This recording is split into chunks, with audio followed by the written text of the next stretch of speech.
नमस्कार साथियों।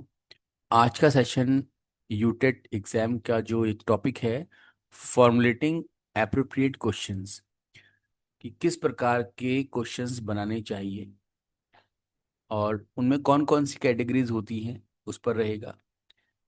हमारा जो सिलेबस है यूटेट का, अगर आपने सीटीपी का सिलेबस देखा होगा तो उसमें असेसमेंट ऑफ लर्निंग के बाद जो पॉइंट है वो फॉर्मुलेटिंग एप्रोप्रिएट क्वेश्चंस पर ही है, जिसमें कि 3 कैटेगरी दी गई हैं। तो आज के सेशन में हम पहले उन 3 कैटेगरीज को थोड़ा ब्रीफली समझेंगे। उसके बाद फिर उन पर आधारित प्रश्न किस प्रकार से पूछे जा सकते हैं, उनका थोड़ा सा एक डेमो जैसा देखेंगे कि क्या हम इस टॉपिक को समझ पा रहे हैं या नहीं। तो आइए शुरू करते हैं और चलते हैं हमारी पहली स्लाइड पर।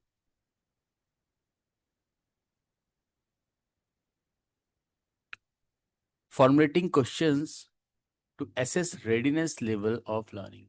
सबसे पहला प्रश्न तो ये है कि हम जब भी टीचिंग लर्निंग प्रोसेस का हिस्सा होते हैं तो हम कब कब प्रश्न करते हैं और उन प्रश्नों का जो नेचर है वो कैसा होता है। तो सबसे पहले जब भी हम क्लासरूम में एंटर करते हैं या एंटर करने से पहले जब हम लेसन प्लानिंग कर रहे होते हैं तो हम इस बात का ज़रूर ध्यान रखते हैं कि जो विषय हम आज पढ़ा रहे हैं या पढ़ाने वाले हैं, तो उस विषय के संबंध में बच्चे को क्या पूर्व ज्ञान है और कैसे उस पूर्व ज्ञान को मैं अब इस नए ज्ञान से जोड़ सकता हूँ या जोड़ सकती हूँ। जिसे पुराने जो हमारे लेसन प्लानिंग मेथड्स होते हैं या फिर जो पैटर्न होता है उसमें पूर्व ज्ञान पर आधारित प्रश्न या फिर questions to assess previous knowledge के नाम से जाना जाता है।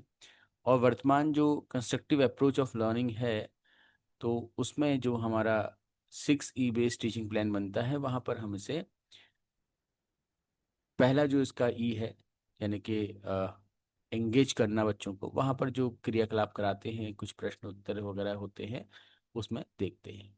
तो सबसे पहला काम है बच्चों का, मतलब जो सबसे पहला जो टाइप है क्वेश्चंस का, वो है आपका to assess readiness level of learner. क्या बच्चा उस विषय को या उस टॉपिक को सीखने के लिए तैयार है या तत्पर है जो हम उसको सिखाना चाह रहे हैं। ठीक है ना। उदाहरण के लिए, जैसे अगर आप किसी बच्चे को व्याकरण में सर्वनाम पढ़ाने जा रहे हैं, ठीक है, यानी कि प्रोनाउन पढ़ा रहे हैं, तो आपने तय किया है कि बच्चे को सर्वनाम पढ़ाना है। और उम्मीद करता हूँ कि जितने हमारे साथी हैं वो उनको पता ही होगा प्रोनाउन क्या होता है, सर्वनाम क्या होता है, क्योंकि यूटेट में आप लैंग्वेज 1 और लैंग्वेज 2 भी देते ही हैं पेपर, और वहाँ पर ये ज़रूरी भी है।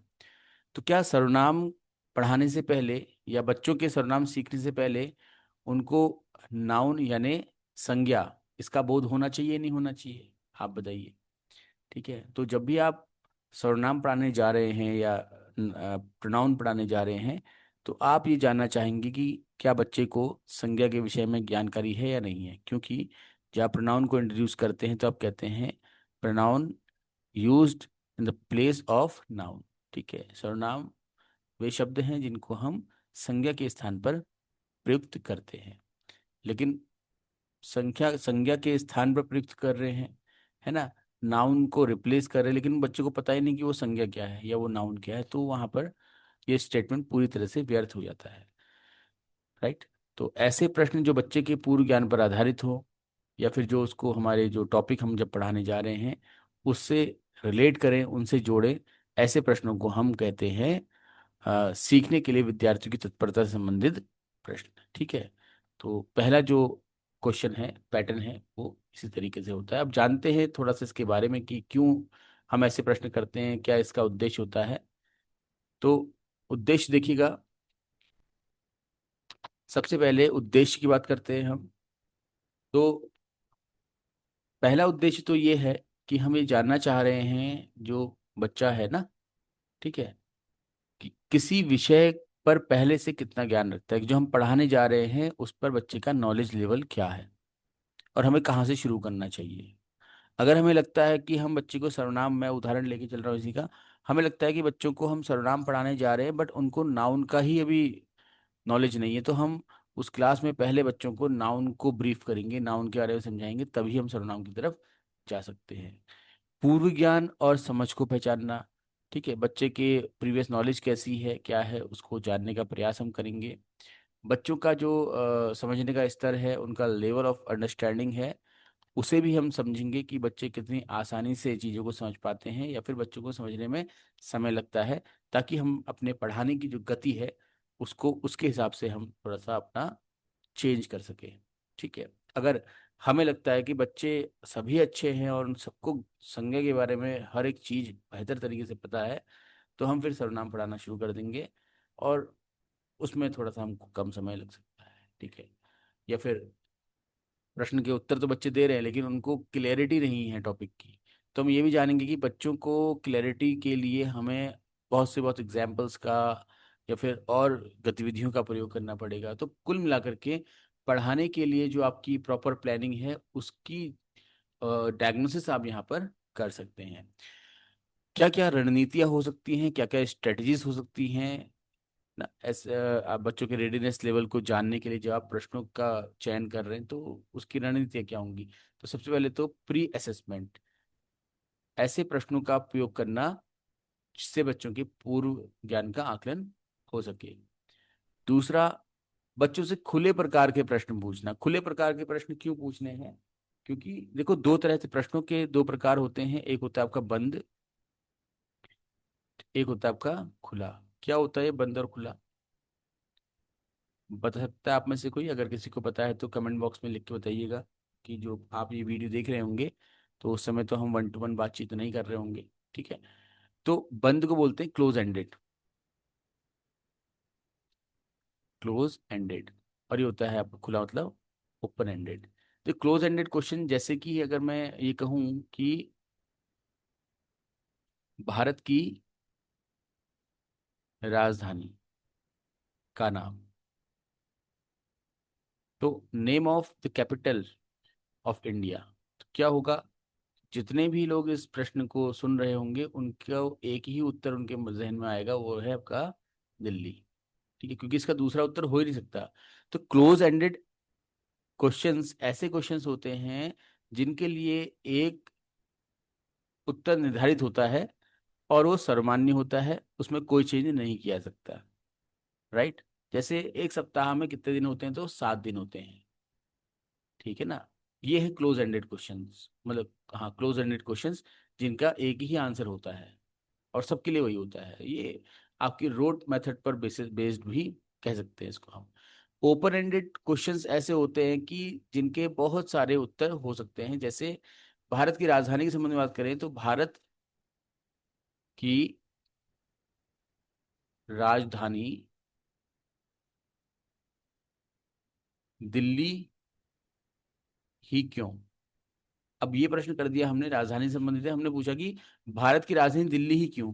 तो अब इस पर हर बच्चे का अपना अलग अलग मत हो सकता है और अलग अलग तरीके के आपको उत्तर देखने को मिलेंगे। तो ये ओपन एंडेड हो गया, मतलब बच्चों को खुले तौर पर सोचने पर ये क्या करेगा, मजबूर करेगा। जब हमने सिर्फ भारत की राजधानी का नाम पूछा तो बच्चों को सोचना नहीं पड़ा, उन्होंने सीधा बोल दिया, रट रटाया। लेकिन अब जब हम बच्चों से ऐसा प्रश्न पूछ रहे हैं कि बच्चों की राजधानी, बच्चों बताओ कि भारत की राजधानी दिल्ली ही क्यों है, तो वहां पर बच्चों को बहुत सोचना पड़ेगा। कई बार तो ऐसा हुआ कि कुछ बच्चे उसका उत्तर दे ही नहीं पाएंगे, है ना। वो ये कह देंगे कि क्योंकि पहले से दिल्ली था तो अभी दिल्ली है, जिनको बहुत ज़्यादा जानकारी नहीं होगी इतिहास की चीज़ों की। ठीक है, और तो बाकी बच्चे अपनी अपनी समझ के आधार पर देंगे। तो ऐसे प्रश्न से हम हर बच्चे की जो लर्निंग लेवल है, उसकी जो समझ का जो व्यापकता है, उसको हम अच्छे से एसेस कर सकते हैं। ठीक है, तो फिलहाल जब भी हम बच्चों से रेडीनेस लेवल को चेक कर रहे हो तो खुले प्रकार के प्रश्न पूछने चाहिए। इसको आप बिल्कुल इम्पोर्टेंट मार्क करके नोट करिएगा, क्योंकि ये प्रश्न एग्जाम में पूछा जा सकता है आपसे। ठीक है ना, कि सीखने के लिए विद्यार्थियों की तत्परता का आकलन करने हेतु किस प्रकार के प्रश्नों का प्रयोग किया जा सकता है। ऑप्शन आपको आएगा, ऑप्शन ए खुले प्रकार, ऑप्शन बी बंद प्रकार, ऑप्शन सी ए व बी दोनों। ठीक है, तो इस प्रकार से रहेगा। तो तीसरी रणनीति होती है KWL। इसका फुल फॉर्म याद कर लीजिए, इंपॉर्टेंट है ये, है ना। Know, want to know and learn. ठीक है, तो सबसे पहले तो कि हम ऐसे प्रश्न पूछें कि बच्चे, हमें पता लगे कि बच्चे क्या जानते हैं, क्या चीज उनको पता है अभी तक। जैसे हमने कहा कि नाउन के बारे में आप क्या जानते हैं, बच्चे जो जो उत्तर दे रहे होंगे, क्योंकि हर बच्चे का उत्तर अलग हो जाएगा। हमने प्रश्न ये किया है कि नाउन के बारे में क्या जानते हो। अब आप खुद ही देखिए इस प्रश्न को, तो क्या आपको लगता नहीं कि हर बच्चे का उत्तर इस प्रश्न के लिए अलग होगा? तो ओपन एंडेड क्वेश्चन हो गया, ठीक है। तो क्या जानते हैं, उसके बाद जब आप ये एसेस कर लेंगे कि बच्चों को नाउन के बारे में क्या क्या चीज़ें पता है, ठीक है, और क्या नहीं पता है, अब आपको पता लगेगा कि क्या चीज़ पता नहीं है, तो आप यहाँ से कंफर्म कर पाएंगे कि बच्चों को क्या चीज़ नहीं पता है, उससे जोड़ेंगे और ऐसे प्रश्न करेंगे, ठीक है, कि बच्चे क्या जानना चाहते हैं, उनको क्या जानना चाहिए, ठीक है, और फिर क्या सीखा। तो KWL मतलब know, want to know and learn. तो इस प्रकार के प्रश्न भी आपके इसकी रणनीति का हिस्सा होते हैं। इसे आप फुल फॉर्म याद रखिएगा, क्योंकि कभी कभी ये एब्रीविएशंस एग्जाम्स में पूछे जाते हैं, तो पता होना चाहिए।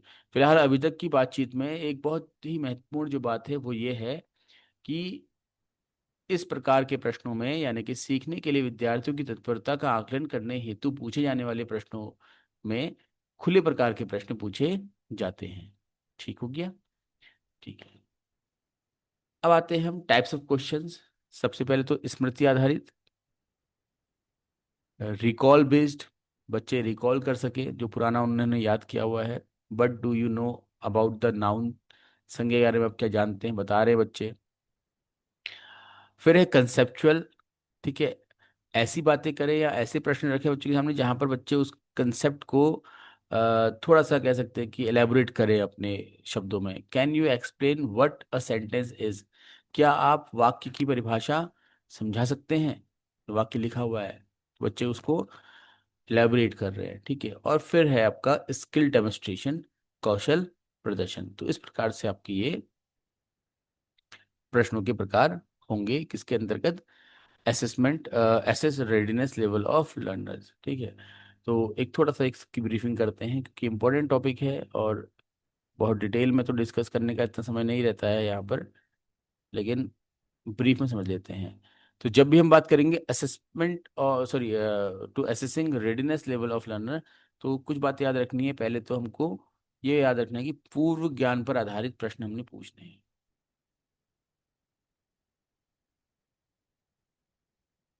ठीक है। जो विषय आप पढ़ा रहे हैं उस विषय से संबंधित जो पूर्वगत उसको ज्ञान है उस पर आधारित। दूसरी बात है, प्रश्नों का प्रकार जो है वो क्या होना चाहिए, खुले प्रकार के प्रश्न, ठीक है, यानी कि ओपन एंडेड क्वेश्चंस, ठीक है।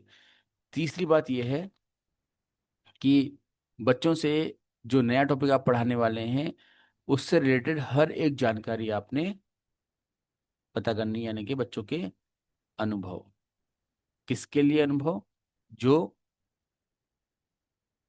पढ़ाना है, ठीक है, उससे संबंधित क्या क्या बच्चों के अनुभव हैं। समझ में आ रहा है? ठीक है, तो ये आपका हो जाएगा। सेकंड जो टाइप है वो चलते हैं नेक्स्ट स्लाइड की तरफ हम।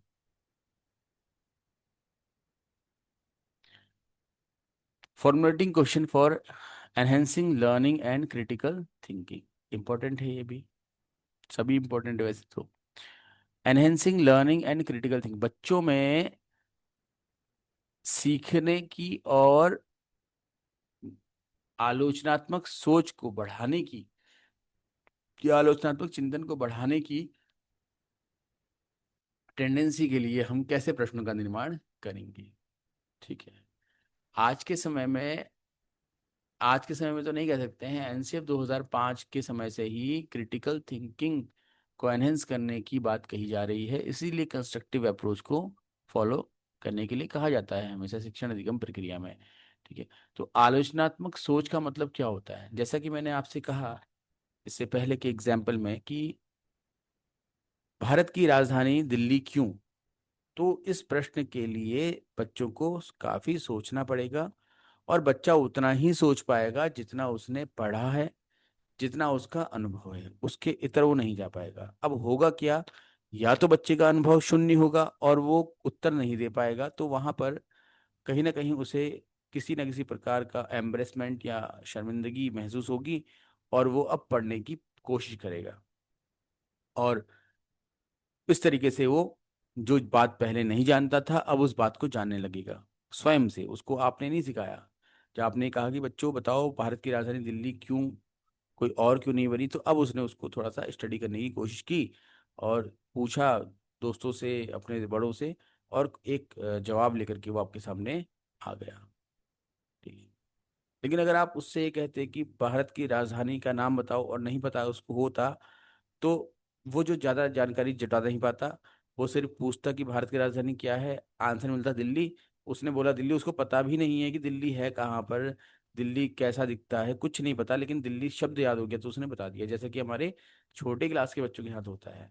आप बच्चों से कहते हैं कि भारत के राष्ट्रपति का नाम, बच्चा बोलता है श्रीमती द्रौपदी मुर्मू। उसको द्रौपदी मुर्मू की शक्ल नहीं पता कि कैसी दिखती है, उसको ये नहीं पता कि राष्ट्रपति होता क्या है एक्चुअल में। समझ में आ रहा है आपको? उसको ये भी नहीं पता कि राष्ट्रपति करता क्या है। बस उसको वो याद हो गया, वाक्य के साथ वो जो शब्द था वो जुड़ गया उसका। ठीक है, तो इससे क्रिटिकल अवेयरनेस या क्रिटिकल थिंकिंग डेवलप नहीं हो रही है। अगर उससे ये कहा जाएगा बच्चे से, किसी से, कि भारत की राष्ट्रपति द्रौपदी मुर्मू को क्यों चुना गया, उनमें ऐसी क्या विशेषता थी, तो अब वो द्रौपदी मुर्मू के जीवन के बारे में जानने के लिए उनकी जीवनी पढ़ेगा, उनके बारे में इंटरनेट से जो भी सूचनाएं मिलेंगी उनको प्राप्त करेगा।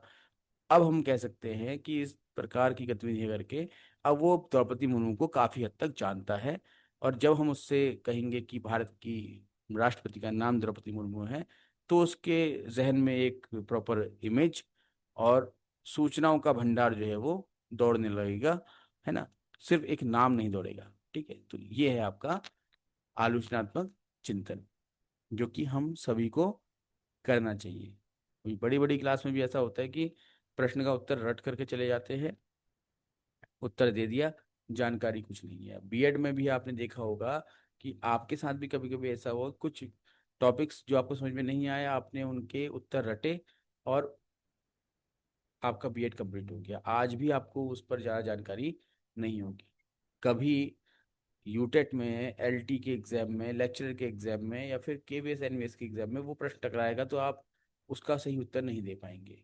ठीक, क्योंकि आपने आलोचनात्मक चिंतन किया ही नहीं, क्योंकि आपके आलोचनात्मक चिंतन को बढ़ाने संबंधित कोई गतिविधि विद्यालय में आपके या फिर आपके कॉलेज में नहीं कराई गई। ठीक, तो अब उद्देश्य क्या होगा इसका, कि छात्रों को सोचने, विश्लेषण करने, रचनात्मक रूप से उत्तर देने हेतु प्रेरित करना। रटे रटाए आधार पर बच्चों की शिक्षा ना हो, इस बात पर विशेष ध्यान दिया जाएगा। विषय को गहराई से समझिए, ये बहुत इंपॉर्टेंट है, विषय को गहराई से समझने में सहायता। देखो, पहले के समय में हम पाठ पढ़ते थे और पाठ के पीछे होते थे कुछ प्रश्न, और हम उन प्रश्नों के उत्तर रट लेते थे। हमको पाठ से कोई मतलब नहीं, हमको कुछ पता नहीं। ठीक है, तो वहां पर हमने तो रोट मेथड का यूज किया। लेकिन आज के समय में हम बच्चों को पाठ पढ़ाते हैं, समझाते हैं, एक्सप्लेन करते हैं। बच्चा उस पाठ को बहुत बेहतर तरीके से गहराई से समझता है।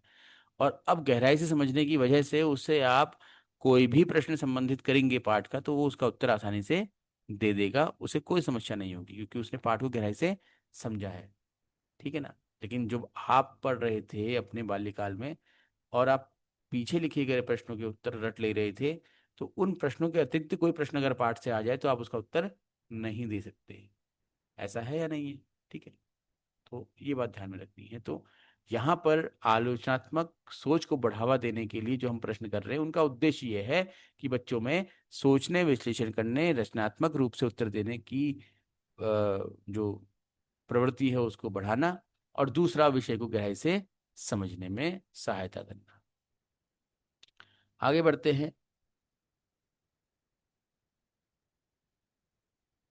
और जानते हैं कि इसकी रणनीतियाँ क्या होंगी। तो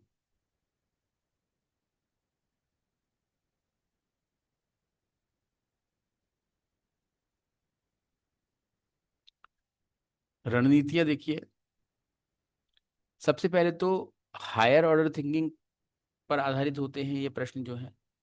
HOT भी कहा था, HOT, हॉट भी कहा जाता है इनको। अगर आप में से कुछ साथी जो 9th 10th 8th में मैथ्स साइंस वगैरह पढ़ाते हैं, वहाँ पर आपके क्वेश्चन के आगे से, न्यूमेरिकल के आगे से HOT लिखा रहता है। और वो जो प्रश्न होते हैं वो हम कहते हैं कि यार इस पाठ के सबसे कठिन प्रश्नों में से। वो कठिन क्यों है? क्योंकि उसमें बच्चों से विषय की गहराई तक जा करके प्रश्न पूछे जा रहे हैं। उनको चिंतन करने के अवसर दिया रहे हैं। तो एक्चुअल में वो प्रश्न ही ऐसे हैं जो बच्चों में उस पाठ की समझ को बढ़ावा देंगे। बाकी तो सब आसान प्रश्न हैं, ठीक है। तो सबसे पहले तो हमको ऐसे प्रश्न पूछने जो उच्च स्तरीय सोच के हों, हायर ऑर्डर थिंकिंग के हों। दूसरा, क्यों, कैसे और क्या, ये इस प्रकार के प्रश्न होने चाहिए कि जिसमें किसी भी विषय का क्यों, कैसे और क्या आदि आए, ठीक है। जैसे हमने पूछा, एक मैं उदाहरण वही लेके चल रहा हूँ, हमने पूछा कि नाउन, और प्रश्न क्या, नाउन क्या है, बच्चे ने परिभाषा दे दी, noun is the name of place, person और थिंग, ठीक है। तो हमने फिर पूछा नाउन प्लेस, पर्सन और थिंग का नाम ही क्यों है। अब इसका उत्तर आप भी सोच सकते हैं, आपको भी समय लगेगा सोचने में, ठीक है। और नाउन का प्रयोग कैसे और कहाँ पर किया जाता है। तो इस प्रकार के प्रश्न जो हैं वो बच्चे की सोच को बढ़ावा दे रहे हैं। हमने कहा भारत की राजधानी, पहला प्रश्न किया क्या है, आसान उत्तर आ गया, दिल्ली है। दूसरा प्रश्न किया क्यों है दिल्ली, ठीक है। और तीसरा प्रश्न किया कि दिल्ली कैसे बनी, ठीक है, कोई और राज्य क्यों नहीं बना। तो इस प्रकार के प्रश्न हम पूछ रहे हैं। तो कैसे शब्द में प्रक्रिया छुपी होती है सारी की सारी, ठीक है। तो क्यों, कैसे और क्या होगा आदि प्रश्नों के बारे में, मतलब आदि संबंधित के प्रश्न होने चाहिए। फिर है सो सोक्रेटिक प्रश्न पद्धति।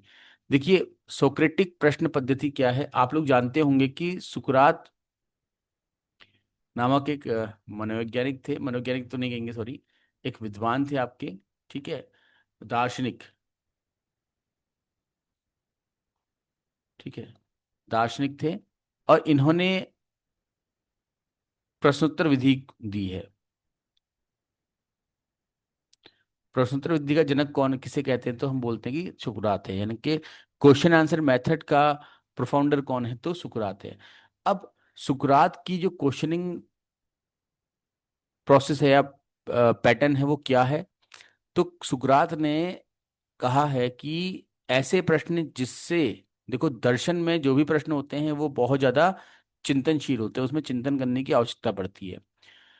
तो क्रिटिकल थिंकिंग को बढ़ाने वाले होने चाहिए या ट्रिगर करने वाले होने चाहिए, बच्चे को सोचने मजबूर कर दे, ऐसे प्रश्न होने चाहिए। दूसरा, अनकवर एजम्पशंस, तो जो भी अवधारणाएं हैं उन अवधारणाओं को स्पष्ट करने वाले प्रश्न हों। एक्सप्लोर कॉम्प्लेक्स आइडियाज, जटिल जो विचार हैं उनको और ज्यादा एक्सप्लोर करें, उनको और ज्यादा खोजने में हेल्प करें। और deeper insight, arrive at deeper insight, मतलब कि तह तक जाए, विषय की तह तक जा करके उनको सीखने में सहयोग करें। तो इस प्रकार के अगर प्रश्न होते तो उनको बोलते हैं सोक्रेटिक क्वेश्चंस, ठीक है। जैसे अगर इसका एग्जाम्पल लें तो भगवत गीता अगर आपने पढ़ी हो, तो भगवत गीता के जो प्रश्न उत्तर है, क्योंकि अर्जुन प्रश्न कर रहे हैं, कृष्ण उत्तर दे रहे हैं, अर्जुन प्रश्न कर रहे हैं, तो वो जो है वो कहीं ना कहीं इस पैटर्न को फॉलो करने वाला है, जहाँ पर हर एक प्रश्न के पीछे बहुत ज्यादा आपको अलग अलग उत्तर देखने को मिल सकते हैं, ठीक है। तो ऐसे प्रश्न जो क्रिटिकल थिंकिंग यानी कि आपका आलोचनात्मक चिंतन पर आधारित हों, जो अवधारणाओं को स्पष्ट करने वाले हों, जो जटिल से जटिल विचारों की खोज करने वाले हों, और जो तह तक, मतलब जो विषय पढ़ रहे हैं उसकी तह तक जा करके उसको सीखने के अवसर प्रदान करें, ऐसे प्रश्न, ठीक है। तो रणनीति में याद रखना है कि सोक्रेटिक क्वेश्चनिंग जो है वो किस कैटेगरी के अंतर्गत आती है। तो क्रिटिकल थिंकिंग वाले जो क्वेश्चंस हैं उनके अंतर्गत ये आती है, जहाँ पर हायर ऑर्डर थिंकिंग होती है। इजीली है तो फिर याद करने की आवश्यकता नहीं पड़ेगी, अब ऑटोमेटिकली वो दिमाग में आ जाएगा। अब चलते हैं टाइप्स ऑफ क्वेश्चंस, कैसे प्रश्न जो समझ पर आधारित हों। Why do we use punctuation in writing, हम लेखन में विराम चिन्हों का प्रयोग क्यों करते हैं, क्यों आवश्यकता पड़ती है, ठीक है। एप्लीकेशन अनुप्रयोग आधारित होने चाहिए। एनालिसिस विश्लेषण आधारित होने चाहिए। इवैल्यूएशन मूल्यांकन आधारित होने चाहिए। तो इस प्रकार के जो प्रश्न हैं वो आपकी जो क्रिटिकल थिंकिंग है उसको एनहेंस करने में हेल्प करते हैं। देखो ये application based, analysis based, evaluation based पता है आप लोगों को, तो ज़्यादा आगे आगे जानकारी मतलब ज़्यादा आगे डिस्कस करने की इतनी आवश्यकता नहीं मुझे लग रही है। तो हम आगे बढ़ते हैं नेक्स्ट स्लाइड की तरफ।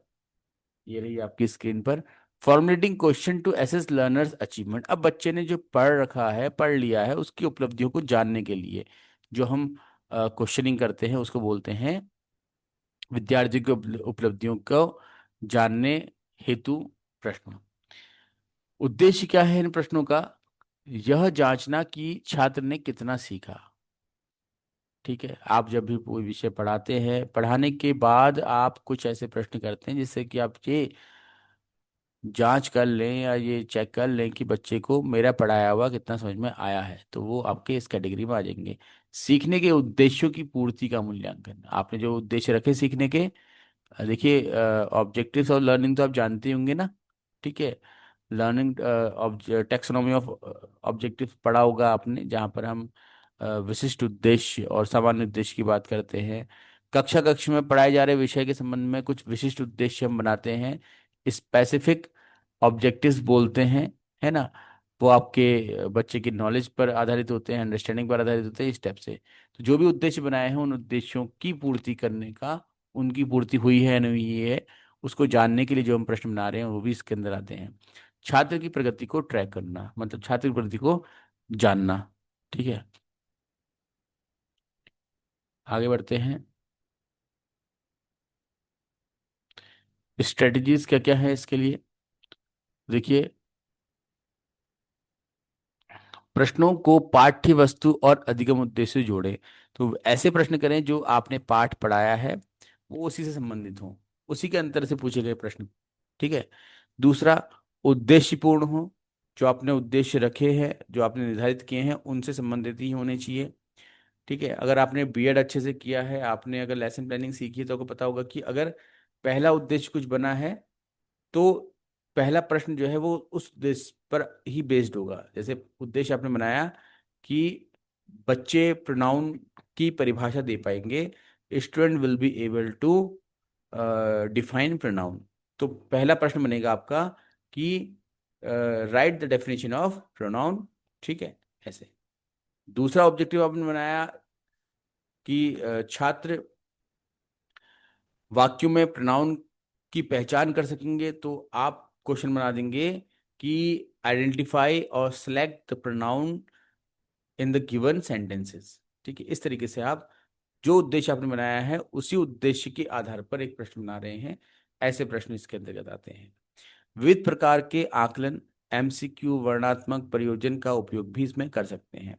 टाइप्स ऑफ क्वेश्चंस कौन कौन से होते हैं? ऑब्जेक्टिव क्वेश्चंस, वस्तुनिष्ठ प्रश्न, ठीक है, short answer type questions, long answer type को, क्रिएटिव। मतलब ये आप जो एक्चुअल क्लासरूम असेसमेंट करते हैं, मतलब जो टेस्ट वगैरह बनाते हैं, यूनिट टेस्ट वगैरह, उसके अंतर्गत ये आता है। ठीक है, कि आपने जो पढ़ाया है उसमें से बच्चे कितने सीख रहे हैं कितने नहीं सीख रहे हैं, वो इसका मेन ऑब्जेक्टिव है। ठीक है, तो आगे बढ़ते हैं। अब हम चलेंगे अपने क्विज की तरफ। तो ये पहला क्वेश्चन है और बहुत स्पीड में इस क्विज को हम पूरा करेंगे। पहला प्रश्न आपका है, which type of question best assesses a learner's readiness level. तो विद्यार्थी की तत्परता का स्तर मापने के लिए कौन सा प्रश्न सबसे उपयुक्त है, बताना है आपको। What is your opinion on the author's intent. लेखक की मंशा पर आपकी क्या राय है। आप बच्चे की राय पूछ रहे हैं, यानी कि बच्चे को क्रिटिकल थिंकिंग करने के लिए आप मजबूर कर रहे हैं। मतलब बच्चा यहाँ पर क्या है आपका, आलोचना तो चिंतन करेगा, और ये तो आपका हो जाएगा टू एनहेंसिंग क्रिटिकल थिंकिंग। तो ये इसका उत्तर नहीं होगा। ठीक है, हमें तो प्रीवियस जो लर्निंग है उससे संबंधित पूछना है। Can you define the term noun. क्या आप संज्ञा की परिभाषा दे सकते हैं। ये इसका एक उत्तर हो सकता है। ठीक है, क्योंकि जब हम बच्चे से संज्ञा की परिभाषा पूछ रहे हैं तो ये एक ऐसा प्रश्न है जो बच्चे ने संज्ञा पढ़ते समय सीखा ही होगा, राइट। लेकिन पहला प्रश्न अगर आप देखें कि what is the opinion on the author's, what is your opinion on the author's intent, लेखक की मंशा पर आपकी राय। तो भाई जब आप पाठ पढ़ते हैं तो वहां पर अपनी राय नहीं पढ़ रहे होते हैं, आप राय तो खुद बना रहे होते हैं आप। ठीक है, तो वो आपकी सोच पर आधारित होती है। लेकिन जो दूसरा प्रश्न है, जहाँ पर संज्ञा की परिभाषा पूछी जा रही है, तो परिभाषा आपको बताई गई होती है। Why did the character act that way, पात्र ने ऐसा व्यवहार क्यों किया, ये भी क्रिटिकल थिंकिंग पर बेस्ड क्वेश्चन है, क्योंकि ये भी आप कभी पाठ में नहीं पढ़ते हैं, है ना। ये आप आपके विचार के आधार पर आंसर होगा इसका। How would you rewrite the ending of the story, आप कहानी का अंत कैसे दोबारा लिखेंगे। ठीक है, तो ये सब ए सी और डी क्या है, क्रिटिकल थिंकिंग पर आधारित क्वेश्चन है। तो इसका उत्तर हो जाएगा आपका, can you define the term noun, क्या आप संज्ञा की परिभाषा बता सकते हैं। नेक्स्ट क्वेश्चन की तरफ चलते हैं। विच type of question promotes critical thinking, निम्नलिखित में से कौन सा प्रश्न आलोचनात्मक सोच को बढ़ावा देता है। इससे पहला जो हमने प्रश्न किया था, फर्स्ट क्वेश्चन में अगर ये आता तो उसके लिए उत्तर होते ए सी और डी। यहां पर देखते हैं, name of parts of speech, आप अगर किसी से कह रहे हैं कि पार्ट्स ऑफ स्पीच के नाम बताओ, तो ये तो आपका स्ट्रेट फॉरवर्ड क्वेश्चन है, जहां पर बच्चे ने जो रटा हुआ है वो बता देगा। What is the definition of a sentence, वाक्य की परिभाषा बताने के लिए आप कह रहे हैं, तो ये भी कहीं ना कहीं बच्चा बच्चे को सोचने की जरूरत ज्यादा नहीं पड़ेगी इसमें, चिंतन तो नहीं करना पड़ेगा critical. Compare the views of two characters in the story, कहानी के दो पात्रों के विचारों की तुलना कीजिए। यहां पर हो सकता है कि आपको क्रिटिकल थिंकिंग करनी पड़ेगी, क्योंकि जो दो पात्र आपने पढ़े कहानी में, उन पात्रों को पढ़ने के बाद जो आपकी समझ बनी, अब उस समझ के आधार पर आप उन पात्रों के बीच में तुलना करेंगे। ठीक है, right 5 lines on your school, ये भी आपको ज़्यादा सोचने पे आवश्यकता नहीं पड़ेगी। My school name is this, my school have the garden, वगैरह वगैरह आप लिख देंगे तो काम चल जाता है आपका। तो ऑप्शन नंबर सी इसका आंसर हो जाएगा, compare the views of two character in the story. Next question की तरफ हम चलते हैं। Which question is most suitable for assessing learner achievement, निम्नलिखित में से कौन सा विद्यार्थी की उपलब्धि के आकलन के लिए सबसे उपयुक्त प्रश्न कौन सा होगा। विद्यार्थी की उपलब्धि के आकलन के लिए बोलना है। देखो अभी 3 प्रश्न आए हैं। पहला प्रश्न जो था वो आपका टाइप 1 से था, ने टॉपिक जो हमारा पढ़ा हमने फर्स्ट स्लाइड में। दूसरा प्रश्न था आपका टाइप 2 से, क्रिटिकल थिंकिंग वाला। तीसरा प्रश्न आपका टाइप 3 से आ गया है कंटिन्यूसली। ठीक है, तो रिकॉल करने का भी मौका आपको मिल जाएगा। तो बताइए, what do you already know about the topic, आप इस विषय के बारे में पहले से क्या जानते हैं। ये तो आपका टाइप 1 वाला क्वेश्चन हो गया, जहाँ पर आपकी रेडीनेस को चेक किया जा रहा है कि पूर्व ज्ञान को जांचा जा रहा है। इसका उत्तर नहीं होगा। Can you solve this comprehension question independently, क्या आप यह गद्यांश प्रश्न स्वयं हल कर सकते हैं। तो ये हो सकता है। ठीक है, क्योंकि उसने प्रश्न आपको दिया हुआ है, आपने जो पढ़ा था उससे संबंधित होगा, गद्यांश जो आपने पढ़ा है उससे ही संबंधित होगा, और उसके प्रश्न आपको हल करने के लिए कह रहा है। तो ये आपके जो अचीवमेंट लेवल है उसको एसेस करने के लिए ये एक प्रश्न हो सकता है बी। ठीक है, आगे बढ़ते हैं। Do you want to learn more about this topic, क्या आप इस टॉपिक के बारे में और जानना चाहते हैं। तो ये तो कोई ऐसा प्रश्न नहीं हुआ कि जो आपके अचीवमेंट को एसेस करे। What is the meaning of the title, title का अर्थ क्या है। तो टाइटल का अर्थ पूछ रहा है आपसे, तो ये भी कहीं ना कहीं ऐसा प्रश्न हो सकता है जो आपकी अचीवमेंट लेवल को जांचे। लेकिन ये क्रिटिकल थिंकिंग पर बेस्ड क्वेश्चन ज़्यादा लग रहा है, थोड़ा यहाँ पर आपको बारीकी से ध्यान देना पड़ेगा। तो ऑप्शन नंबर 20 का सही उत्तर हो जाएगा, जहाँ पर गद्यांश से संबंधित प्रश्नों को स्वयं करने के लिए कहा जा रहा है, यानी कि गद्यांश आपने पढ़ा हुआ है और अब उससे संबंधित प्रश्न आपको, वो प्रश्न के उत्तर आपको देने हैं। ऑप्शन क्वेश्चन नंबर 4 में चलते हैं। Why are open ended questions important in the classroom, कक्षा में खुले प्रकार के प्रश्न क्यों महत्वपूर्ण होते हैं, क्योंकि वो आपके विचारों को बढ़ावा देते हैं, आपकी जो आलोचनात्मक चिंतन क्षमता होती है उसको बढ़ाते हैं। तो क्या होता है इसमें, they test rote memory only, नहीं। They allow yes and no response, बिल्कुल नहीं। They encourage elaboration and reasoning, बिल्कुल तर्क को बढ़ाने का काम करते हैं। They are easily easy to grade, नहीं। तो ऑप्शन नंबर सी इसका सही उत्तर हो जाएगा। आप ज्यादा समय इसमें लगा भी नहीं हमको। ठीक है, क्वेश्चन नंबर 5 की तरफ चलते हैं। What would happen if water did not exist is an example of, अगर जल ना हो तो क्या होगा। खुद बताइए आप, ये कैसा प्रश्न लग रहा है आपको, क्या होगा।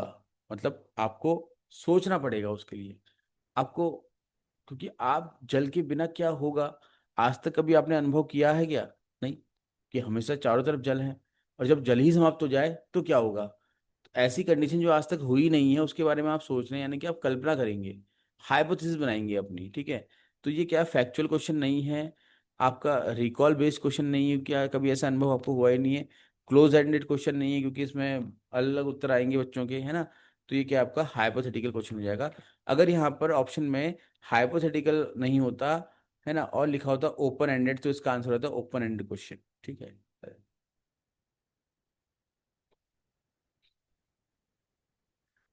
जब हम हाइपोथेटिकल क्वेश्चन की बात कर ही रहे हैं, तो एक प्रश्न आपसे मैं करना चाहूंगा, आप बताइएगा कि हाइपोथेटिकल थिंकिंग जीन पियाजे की किस अवस्था में विकसित होती है?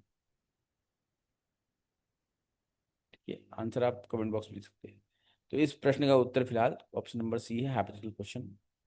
फिर आते हैं, which of the following best promotes higher order thinking. निम्नलिखित में से कौन सा एक है जो आपकी हायर ऑर्डर थिंकिंग यानी उच्च स्तरीय सोच की क्षमता को बढ़ाता है? मतलब वही हो गया आपका क्रिटिकल थिंकिंग वाला हो गया। List the characters in the story, बिल्कुल नहीं। जो आपने कहानी पढ़ी है उसमें पात्रों के नाम आपको याद है, आपने लिख दिया, रटी हुई क्या बोलते हैं, मेमोरी के बेसिस पे आपका है ना, मेमोरी बेस्ड क्वेश्चन हो गया आपका। What is the name of the author, बिल्कुल नहीं, ये रटा हुआ हो जाएगा आपका, इसका दूसरा आंसर हो ही नहीं सकता।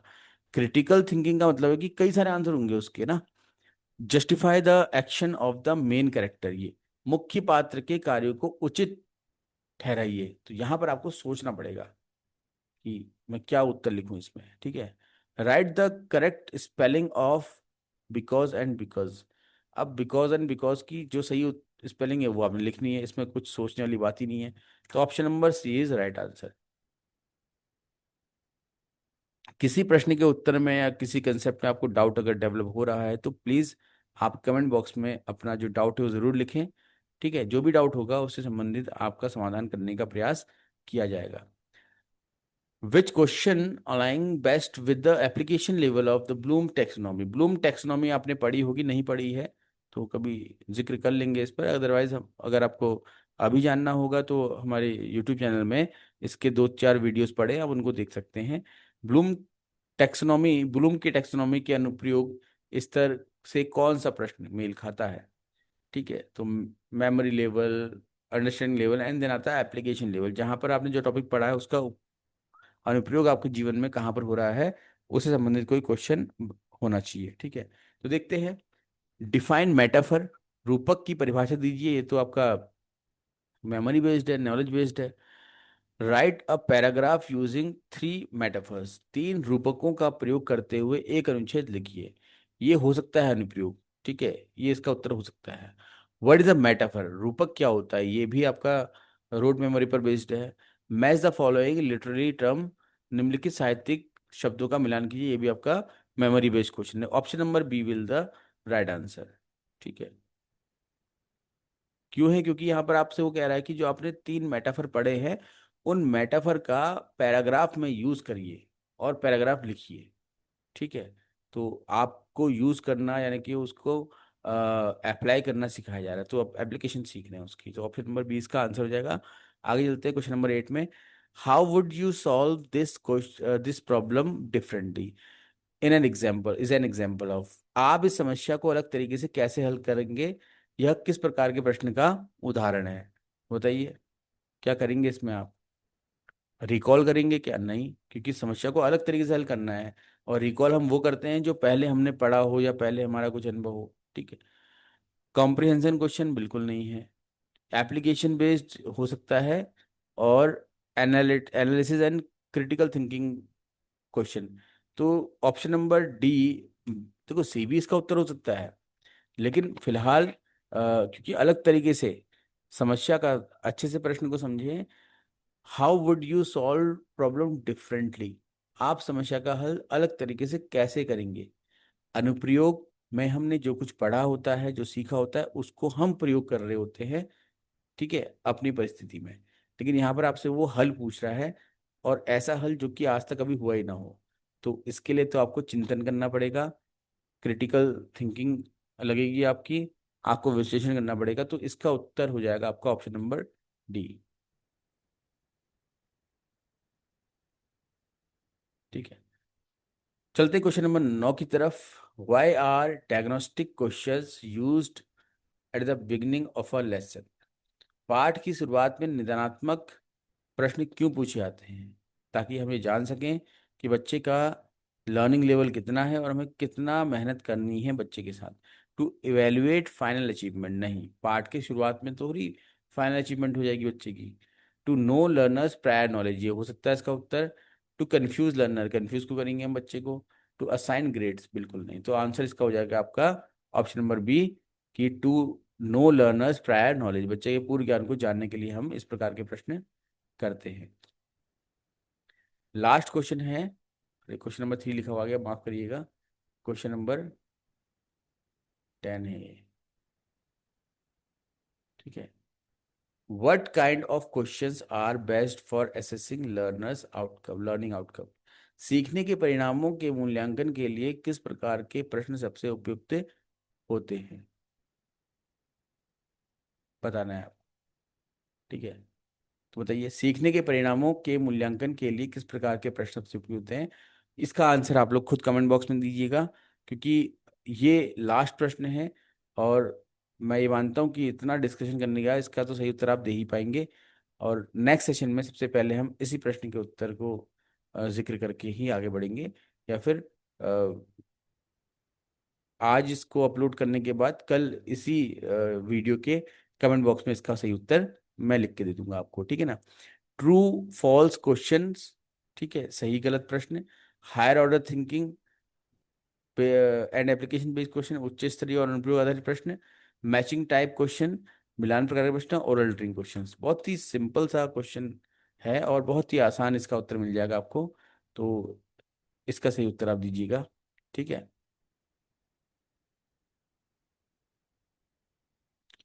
तो thank you all of you. और चैनल को अधिक से अधिक आप सब्सक्राइब करिएगा और अपने साथियों के साथ शेयर कीजिएगा।